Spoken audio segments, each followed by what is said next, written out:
All right, hey everybody, welcome back to the channel. This is Rob at Smirking Gun Reviews. We're back with more of the MCU in review, Road to Avengers Endgame. We have hit the beginning of Phase 2, which is Iron Man 3.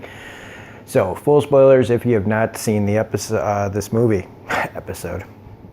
So, it's been a while since I've seen this one too, and it's, I gotta say, I really, when people say they don't like this movie, I guess I have to see it from like a couple perspectives.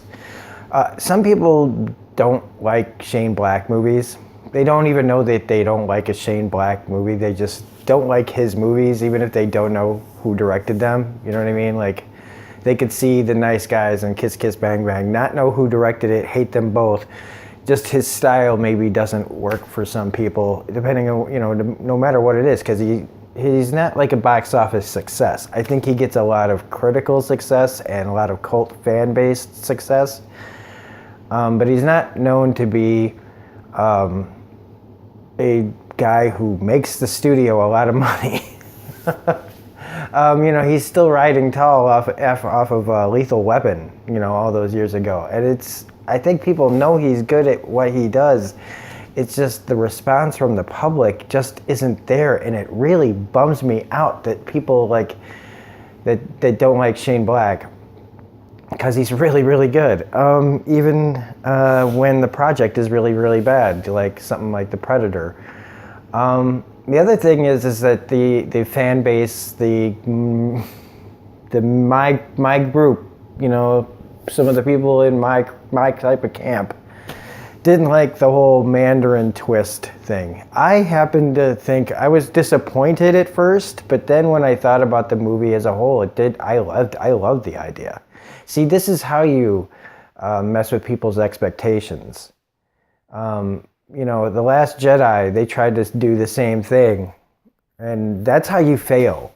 See, if they fundamentally changed things in that, so that when you look at it, it was not just subverting expectations, it was changing things too much. In Iron Man 3, what they do with the Mandarin thing, I thought was genius.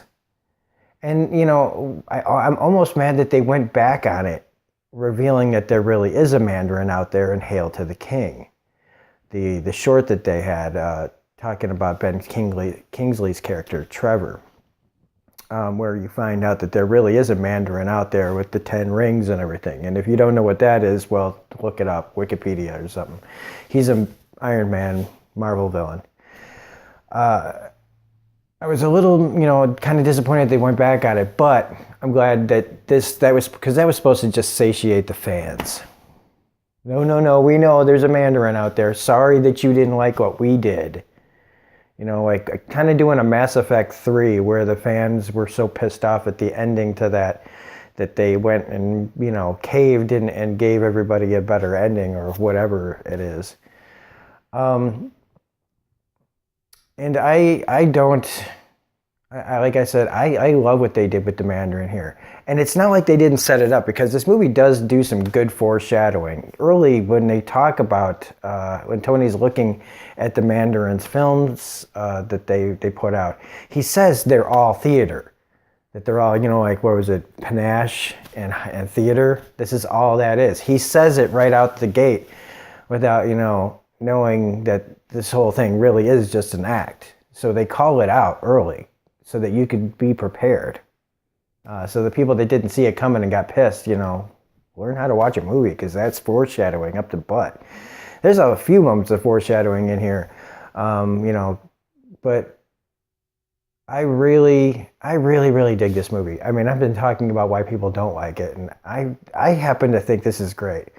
Everything from down to the fact that they cast that kid Ty Simpkins to play the little kid Harley in this, which he steals. Him and Tony's scenes together are really, really great. I love Tony just talking to a kid like he would an adult, being just as dismissive and sarcastic to a kid as anybody else. But I also like that Ty Simpkins is in this, and he was in Jurassic World. And the reason I think about This is going to be one of those reviews, okay? So the reason I think about, oh, he was in Jurassic World, this movie that made me feel nothing when the island was destroyed. Like when all the dinosaurs and everything is getting destroyed. I felt nothing. In this, when Tony's whole house is coming down into the water, like, oh, this huge scene of destruction and parallel to me, like, this is how you care about something. Like, I gave a shit about the house falling apart in this and how Tony was going under the water more than I felt for anything that happened in Jurassic World 2. And I know that the only real correlation to that is because the same kid was in Jurassic World 1, but he was also in The Nice Guys, the other Shane Black movie. I'm pointing to a poster you can't see. Like I said, it's going to be one of those reviews. But, I just, everything makes me think of everything. So that kid has kind of been all over the place in Shane Black movies. I liked Pepper Potts in this again. I think Gwyneth Paltrow is Gwyneth Paltrow, and I don't like most of the things she's in, but I think she works as Pepper Potts quite a bit, and still does, and gets to do some more stuff that you don't expect, like when Tony puts on the armor for her, and then that's foreshadowing for later on when she's gonna have to save him. He's the one always rescuing her. He puts her in the suit, foreshadowing a heroic turn for her later on when she shows up at the end after you think she's dead. Guy Pearce is Adrian Killian. Again, people say these are weak villains, and I just say that the only reason Killian is weak is that he doesn't get enough screen time. He's a great villain because of the setup of it all. This very nerdy, frail man who gets spurned by Tony early on, when, a good theme of this, like he says, is we create our own demons, which is very true. This is how it started, like how he creates this villain, this guy who really just wanted to change the world, and then ended up, because of all the bad, his experiences with other people, and that it warped his mind, and he wanted to start taking over things. Like once he got the power, once Extremis worked in him, it kind of drove him crazy. And he's got a good plan too, like having this false terrorist set up, not unlike governments do, putting up false dictators just so that they can carry out their own ends. It's actually really great having anonymity. Put up this other guy while you're the one doing everything else over here when nobody's looking. It's like a magic trick. And I think that that's a fantastic way to do a villain story. He's got his own goons out there that all, that have like a good backstory, that they were all like people that were desperate, that were, that were given a chance to become whole again. And then, the loyalty they feel to this guy afterwards and things like that, where maybe the power changes them too much. But I mean, I really like the ideas of this guy's henchmen are these soldiers who were just trying to find a better life.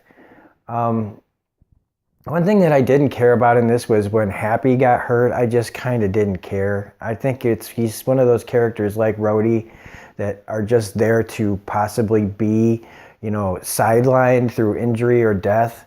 I mean, look, they did it with Rhodey at the end of Civil War. Like they're just kind of there to be likable enough so that when something bad happens to them, you care and you go, oh no. But I honestly kind of did. I've never really liked Happy. There's moments when I do, but I just really didn't care what happened to Happy. It was supposed to be that big moment, like an Aunt May getting kidnapped or having a heart attack moment, I just felt like, I don't know. And when he wakes up at the end watching Downton Abbey, like, yeah, that was funny. It was kind of cute, but I just didn't give a shit. I think he works good, all right, in the Spider-Man universe movies, but whatever. What else do we have here? Lots of great lines. Oh my God, when he's like telling the kid, like how he doesn't have his sandwich yet. Adam Pally as a obsessed Tony Stark fan was also pretty funny. Rebecca Hall. Oh God, she is so hot. Sorry.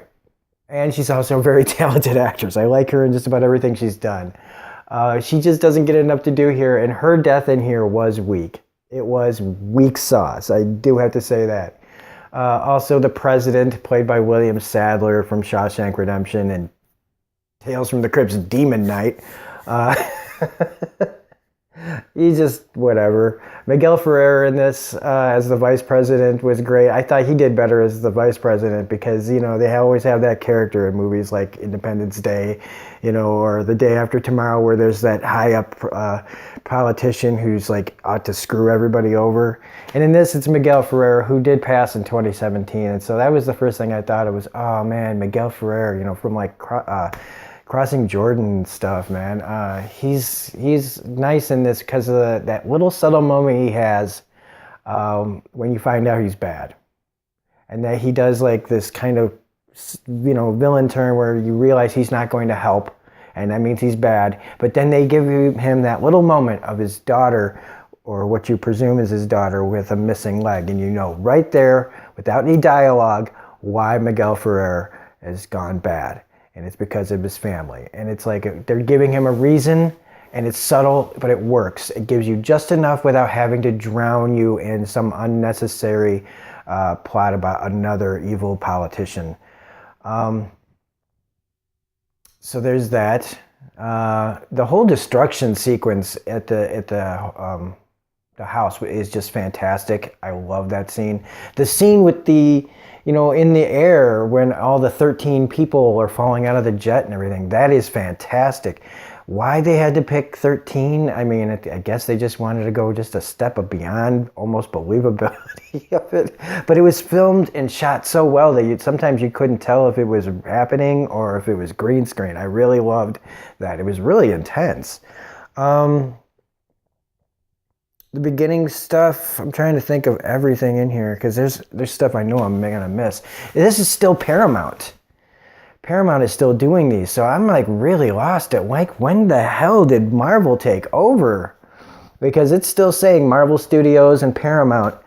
Well, Thor: The Dark World is the next movie up. I guess I'll check then. I should be looking some of this stuff up, but I'm trying to go in just kind of fresh and doing my research as I'm watching it. More to this movie. Ben Kingsley as Trevor, aka not the Mandarin, was great. I thought he was fantastic. In fact, that makes me think of just more little extra details that you get in movies like this. When the two girls that were in the bed that Trevor was in, and Tony tells them to leave, when they go out of the room, you can hear one of the actresses see the guy that he hurt earlier, and it's just this one little throwaway line that you just hear her go, "Oh Jesus." she's not even on camera. You just hear her from the other room, and you know what she's responding to. And I love little details like that for people who are really paying attention to the movie. And there's a lot of little things like that in this movie. There's little Shane Black touches that are just great. Like I said, he's also really good at henchmen. Usually in like a lot of his movies, there's like 2 or 3 bad guys always after the heroes. They're always getting in the heroes' ways. Just like in Kiss Kiss Bang Bang or The Nice Guys. We've got some interesting henchmen in here too, with James Badge-Dale and a few little people that kind of get switched in and out here and there. But they're all really interesting, and they're given just enough character where you kind of just, I don't know, you really want to see him get hurt. Especially James Badge-Dale. What else can I say about this? The end. So, like, I think one of the travesties, if there is, you can say that anything that should have been done already is why there isn't an Iron Man 4. I know that every company likes to do these things in threes, and the actors want out. But see, Tony's been in a lot of stuff since this movie came out. And I think that, and I'm not the only person who says they need to finish out Tony's story in a movie coming up. Just like they waited like all those years to do Incredibles 2. There needs to be an Iron Man 4. And it needs to, I think, now is even more perfect to have Iron Man 4 come out. Because of everything that's happened, and you think you can't throw anything else at Tony, this would be the perfect time to see the Mandarin for real. the 10 rings of power and all that stuff, having a villain on Earth that's up the ante himself, not just a cosmic entity, but an earthly organism that can stand up against some of the heavy hitters in the Marvel universe as far as villains go, just for his powers alone. He's also a pretty smart villain and kind of like a Red Skull type. Or Victor Von Doom, people with really, high IQs and smartness, and people, able to manipulate things and stuff. This is be a perfect time to close out Tony's story on finding somebody that he, it'll come out of left field for people that don't really, are complaining about these villains. I mean, if they've been holding back the Mandarin, they need to bring him out. Soon. I don't want them to do it in some Iron Heart movie when they reboot, Iron Man, because I don't think they're going to stop the MCU chronologically or, as it ends. So Iron Man, unless they kill him off in Avengers Endgame and say he can't come back, and then we get some whatever as Iron Heart or some crap, I don't want to see the Mandarin then. I don't want to see it. I don't want to see it unless it's RDJ. But other than that, I mean, I'm trying to think of other things that I'm missing here. Don Cheadle, again, is good as Rhodey. He doesn't get that much to do. The whole last bit with all the Iron Man suits, I really wished he had gotten in the teased Hulkbuster armor, but I think that was just a tease so that when Age of Ultron comes out, we get what we wanted to see in here. When Tony says he's a changed man, I'm kind of like, well... Are you? Again, I'm going to be kicking myself for a couple of things that I clearly am going to miss here. But Iron Man 3 is really the unsung Iron Man movie. I think it's better than 1. It's definitely better than 2. It is everything that I wanted in an Iron Man story. I think when you do the origin story, you're stuck with a certain thing. And 2 should have been what 3 is. And 3 should have been something else completely. But I guess it was a necessary story to tell, Tony's feelings of like what happened after Avengers really taking its toll on him and the panic attacks and his role and everything, and how the world's gotten bigger, the universe has gotten bigger. They mentioned Thor in this a little bit. But again, they really need to think about going back to get RDJ to do Iron Man 4. Bring in other characters. Make Iron Man 4 like Captain America Civil War, like have other characters in there with little things to do so that it's not just on RDJ. But anyway, great way to end this, I think. If I'm missing anything, please mention it in the comments if you watch these. I don't get tons of views, but that's not why I'm doing it. So anyway, that's it for this video. If you like this review of Iron Man 3, please hit the like button, comment, share, subscribe, all that jazz. We will be back with Thor: The Dark World probably in the next couple of days.